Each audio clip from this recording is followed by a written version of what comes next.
Hai semuanya, ketemu lagi bareng Mihu di sini. Oh iya, kali ini Mihu akan membawakan alur cerita dari film Donghua yang berjudul Battle Through the Heaven. Mihu mengingatkan sekali lagi ya bahwa konten ini full spoiler. Mari siapkan cemilannya dan mari kita mulai alur ceritanya. Melanjutkan dari kisah sebelumnya. Kemudian Xiaoyan berkata lagi kepada Ratu, "Ratu, bisakah aku meminjam kamar? Sebenarnya sebelum datang ke sini, aku pergi ke arena. Dan awalnya aku ingin bersaing dengan Wu Tianyu.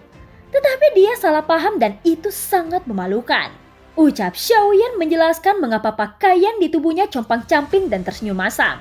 Ratu mengangguk ringan. Namun hanya ada satu ruangan di halaman belakang. Yang sepertinya kamar kerja sekaligus tempat tinggal Ratu. "Sebelumnya Yang Mulia dan aku tinggal di sini secara permanen. Dan bukan tidak mungkin bagimu untuk tinggal di sini juga," ucap Ratu berkata sambil tersenyum. Mendengar ini benang hitam muncul di kepala Xiaoyan. Tentu saja Ratu memanfaatkan kesempatan itu dan ingin menggoda Xiaoyan. "Sepertinya kau memakai jubah hitam seperti ini kan?" ucap Ratu bertanya dengan curiga lalu sedikit mengangguk sambil tersenyum. "Sosokmu hampir sama dengan Zuzan. Jadi kau juga seharusnya bisa mengenakan pakaiannya." Saat berbicara, Ratu langsung mengeluarkan beberapa pakaian. Meskipun jubah itu ada yang berwarna terang, namun sebagian besar masih berwarna hitam seperti yang biasa digunakan Xiaoyan. "Jangan khawatir, pakaian ini baru dibuat dan dia belum sempat memakainya. Sehingga selir ini menyimpannya sampai sekarang," ucap Ratu. Xiaoyan tidak menyangka bisa menggunakannya sekarang. Saat ini Ratu memiliki senyum manis di wajahnya. Matanya lembut seperti istri yang berbudi luhur menatap suaminya. Dalam hal ini, jika Xiaoyan memilih untuk menolak, itu terlalu tidak masuk akal. Dan apalagi pakaiannya masih jubah hitam seperti yang biasa dia pakai. Hanya saja bahannya lebih bagus. Motifnya lebih detail dan terlihat lebih 3 dimensi. Xiaoyan mengambil pakaian yang diberikan oleh Ratu dan segera memasuki ruangan untuk mengganti pakaiannya yang compang-camping. Selain itu, Ratu juga sudah menyiapkan teh untuk Xiaoyan. Dan seketika aroma teh segera menyebar di halaman belakang pavilium. Seluruh pavilium dipenuhi dengan aroma yang menyegarkan. Setelah beberapa saat, pintu perlahan terbuka. Dan Xiaoyan merapikan pakaiannya dan rambutnya. Saat Xiaoyan berjalan keluar, Ratu melihat ke arahnya lalu matanya yang indah terbuka sedikit dan matanya sedikit menyusut. "Kenapa? Apakah aku terlihat jelek?" ucap Xiaoyan berhenti lalu menatap Ratu dengan malu. Mendengar kata-kata ini, Ratu kembali sadar dan segera menggelengkan kepalanya. "Kau sangat tampan. Meskipun tampilannya berbeda, tetapi masih sangat mirip dengan Yang Mulia," ucap Ratu. Berdasarkan hal ini dapat dilihat bahwa alasan mengapa Ratu sangat menyayangi Xiaoyan adalah karena dia masih menganggap Xiaoyan sebagai Yang Mulia di hatinya. Sehingga memiliki kasih sayang yang tulus untuk Xiaoyan. Setelah berganti pakaian, seluruh temperamennya kini terlihat berbeda. "Sepertinya kau datang menemuiku untuk hal-hal lain. Apakah kau telah memutuskan untuk pergi?" ucap Ratu mengangkat alisnya. Matanya penuh kelembutan saat ini. Dan matanya yang besar bahkan lebih jernih dan berair. "Aku masih harus tinggal di alam dewa kuno untuk beberapa lama. Dan masih banyak hal yang harus dilakukan. Ratu, aku memang memiliki pertanyaan yang ingin didiskusikan," ucap Xiaoyan berkata dan kemudian Ratu membawakan teh untuk Xiaoyan dengan gerakan yang lembut dan anggun. Pada saat ini Ratu seolah-olah memposisikan dirinya sebagai istri yang lembut dan berbudi luhur. Xiaoyan terpesona melihat ini, lalu menghirup aroma teh. Xiaoyan mengangguk, lalu mengambil cangkir teh yang bertahtahkan batu giok. Dia meminum teh dan merasakan nikmatnya teh di tenggorokannya. Pada tegukan yang kedua dan ketiga, aroma tehnya bukannya berkurang tetapi semakin bertambah segar. Mata Xiaoyan bersinar dengan terang. Dia tidak asing dengan teh ini. Harus dikatakan bahwa dia sangat akrab dengannya. Teh ini hanya ada di tanah pertempuran dan tidak ada yang menjualnya di pasar teh. Melihat senyum puas di wajah Xiaoyan, sudut mulut Ratu terangkat dan matanya yang indah seperti bulan sabit. Saat ini suasana hati Ratu sangat baik.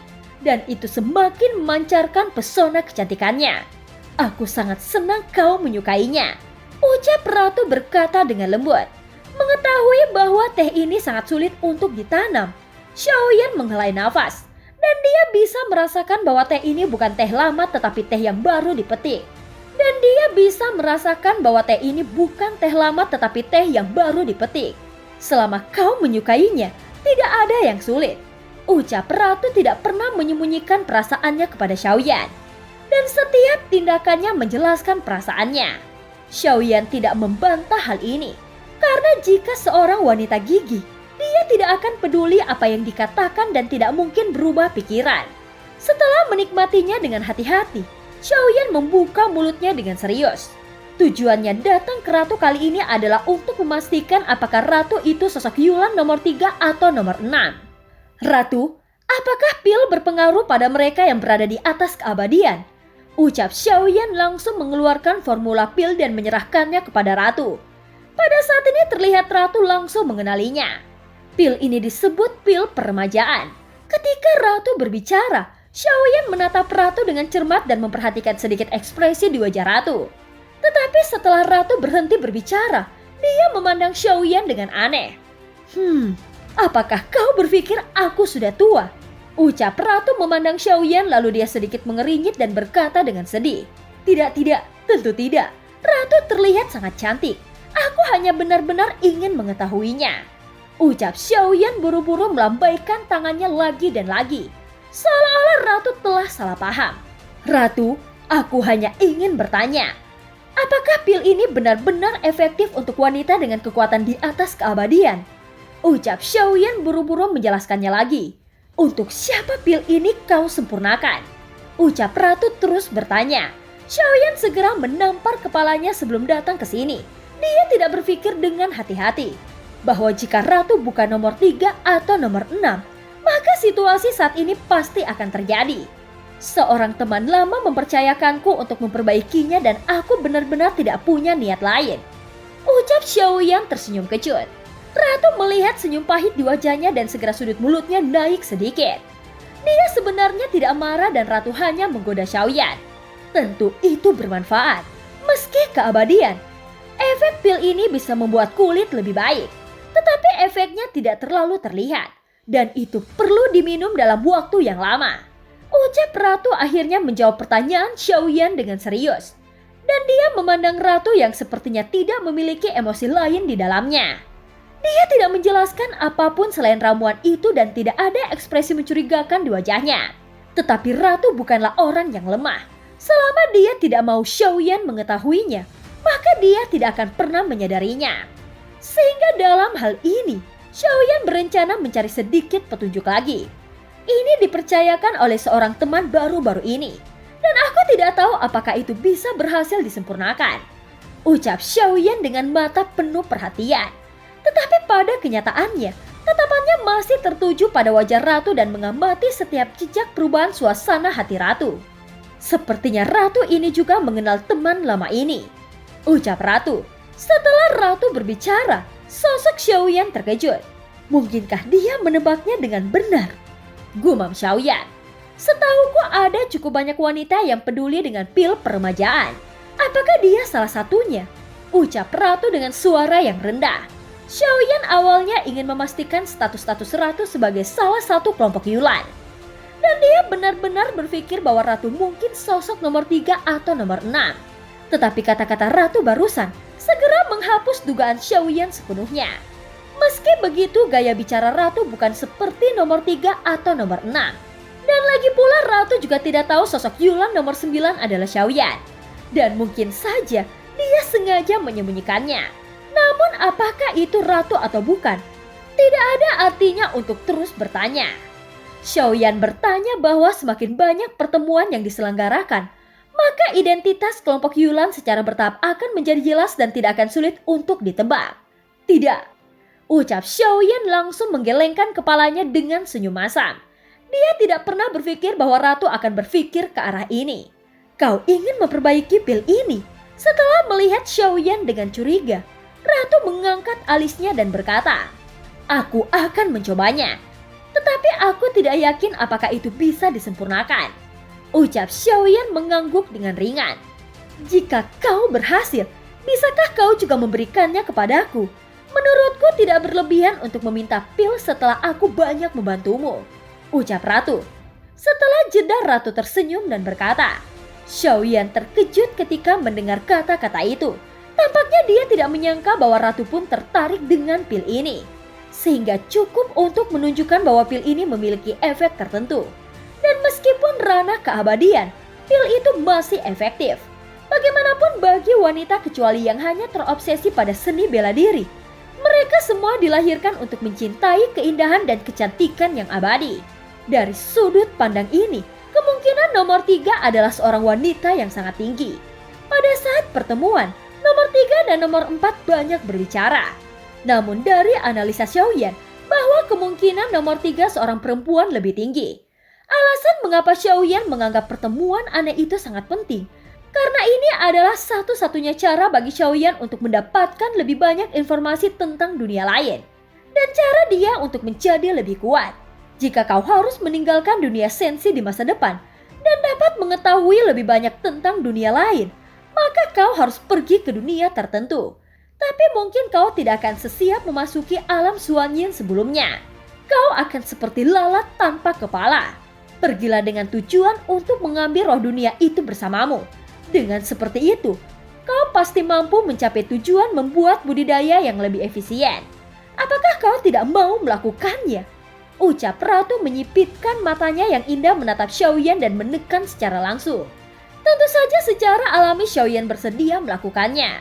Baiklah Ratu, aku akan melakukannya, ucap Xiaoyan. Ratu sebenarnya membutuhkannya dan Xiaoyan pasti akan melakukan yang terbaik untuk menyempurnakan pil ini. Xiaoyan segera menjawab dengan serius. Seperti yang dikatakan oleh Ratu, dia telah membantu Xiaoyan saat dia pergi dan ada terlalu banyak bantuan dari Ratu. Bukan hanya keluarga dan rekan Xiaoyan, tetapi juga hati Dao Xiaoyan.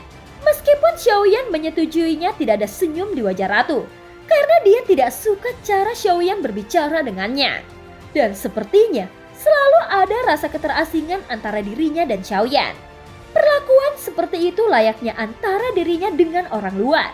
Dan tentu saja Ratu tidak menginginkan hubungannya dengan Xiaoyan yang seperti itu. Mulai sekarang, panggil aku dengan namaku dan jangan panggil aku Ratu lagi, ucap Ratu Kuil Kuno dengan kesal. Adapun Ratu Kuil Kuno yang tiba-tiba marah, membuat Xiaoyan sedikit terkejut dan hanya bisa mengangguk setuju. Di samping itu, bukankah kau mengatakan bahwa kau membutuhkanku untuk menemanimu sebentar sebelum kau meninggalkan Sensi? Ucap Ratu bertanya penuh harap dan tersenyum lembut. Aku bisa memulainya setelah memurnikan pil ini. Dan aku ingin mencari sumber kekuatan lain di alam bintang patah. Aku mendapatkan informasi bahwa selain inti Guntur Void, masih ada sumber kekuatan lain di sana. Ucap Xiaoyan menjelaskan rencananya. Dan sebelumnya dia mendapatkan informasi ini dari Chang Yuhua. Namun tidak diketahui kebenaran informasi tersebut. Dan Xiaoyan harus mengkonfirmasinya kepada Ratu. Sepertinya kau sudah memiliki tujuan. Jadi apakah kau tahu apa sumber kekuatan itu? Ucap Ratu bertanya. Jari-jarinya yang ramping dengan lembut memegang cangkir teh. Kemudian menyajikan teh panas untuk Xiaoyan lagi. Hanya ada petunjuk itu, tetapi tidak secara spesifik dan tidak dapat dipastikan. Ucap Xiaoyan menjawab dengan senyum masam. Ratu memandang Xiaoyan lagi dengan mengerinyet. Hal itu disebutkan oleh seseorang ketika aku mendapatkan inti Guntur Void di Kampahan Utara Laut Barat. Tetapi aku tidak yakin apakah itu benar atau tidak. Ucap Xiaoyan menjelaskan. Dan ini sebenarnya bukan petunjuk.